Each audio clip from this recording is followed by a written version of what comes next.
Asyari, pengasuh sekaligus pendiri Pondok Pesantren Ndolo Kusumo, akhirnya ditangkap polisi di wilayah Wonogiri pada Kamis dini hari 7 Mei 2026.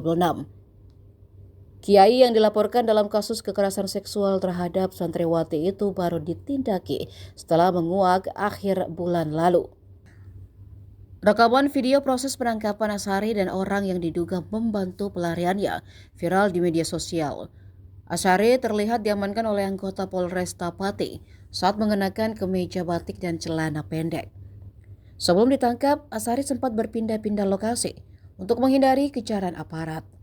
Polisi menyebut ia sempat berada di sejumlah daerah, mulai dari Kudus, Solo, Bogor, hingga Jakarta. Asyari telah ditetapkan sebagai tersangka dalam kasus dugaan pencabulan terhadap santriwati di lingkungan pesantren yang diasuhnya. Kasat Reskrim Polresta Pati Dika Hadian Widya Wiratama mengatakan pengejaran terhadap tersangka dilakukan sejak 4 Mei 2026. Sementara status tersangka ditetapkan sejak 28 April setelah polisi menggelar perkara.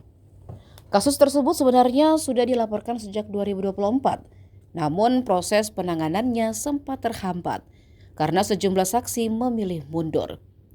Polisi menduga ada unsur intimidasi yang membuat para saksi merasa takut memberikan keterangan. Jumlah korban dalam kasus ini disebut mencapai puluhan orang. Meski demikian, hingga kini baru satu korban yang resmi membuat laporan ke polisi. Dalam aksinya, Asyari juga memberikan doktrin kepada korbannya.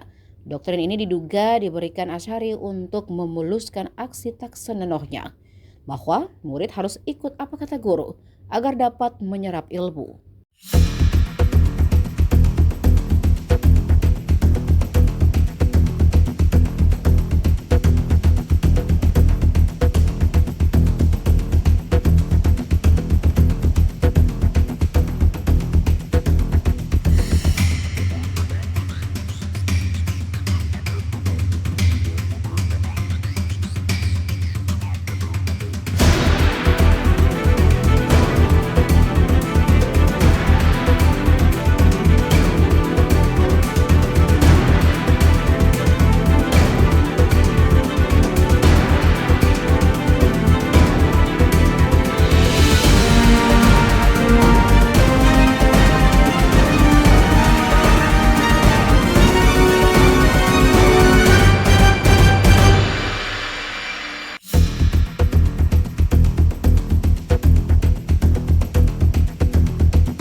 Download Tribun X sekarang, menghadirkan lokal menjadi Indonesia.